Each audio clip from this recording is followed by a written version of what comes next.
Let's jump into this first story from the AP. It's just so silly. Alex Jones ordered to pay $965 million for Sandy Hook lies an hour ago. I saw that and I just bursted out laughing. I think I was on the toilet and I'm looking at my phone and I'm like right when the news breaks, I was like, is this a joke? Come on. When they did the $50 million, I was like, wow, that's brutal. I still doubt anyone's going to get a penny from this because the way lawsuits work. Alex Jones says he doesn't even have the money anyway. Then they're $1 billion? This is just like, what is this for? Narrative and for the TV to say, oh, he lied about this and now he's got to pay $1 billion. It reminds me of Austin Powers when in the first one, he freezes himself and then he goes to the future and he says, I want $1 million. And they all laugh at him. And then they're like, Dr. Evil, $1 million today isn't actually a lot of money. And he's like, oh. And then in the next one, he goes back in time and says, I want $100 billion. And they'll start laughing at him again, saying, you might as well have just said gajillion dollars. That money doesn't exist. This is what it is. Like who in their right mind thinks Alex Jones has $1 billion to give away? I don't think anyone. I mean, he's been pretty transparent with his finances and he doesn't.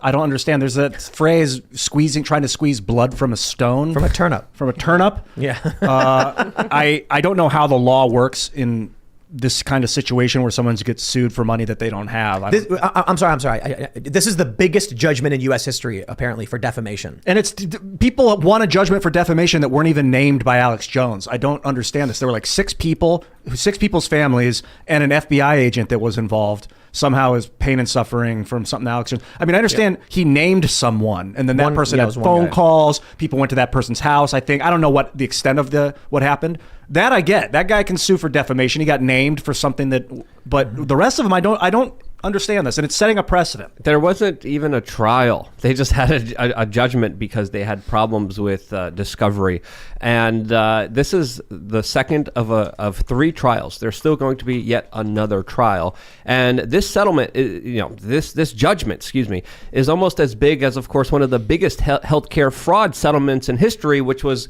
given to Pfizer that had to pay $2.3 billion for fraudulent marketing back a couple years ago. So when you compare the two, bad opinions compared to what Pfizer did back then, there's a big difference. Well, here's a question then. So what should happen? I don't have an answer to this. Let's say you're a parent of the Sandy Hook thing. You're devastated and there are people turning up at your house because of what Alex Jones said. What should happen? Maybe nothing.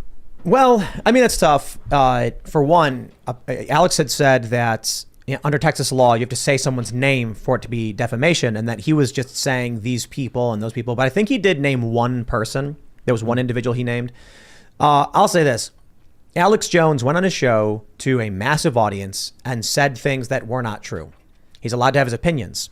But when he said things definitively, there's a question there of defamation when you call out someone with false information who is not a public figure.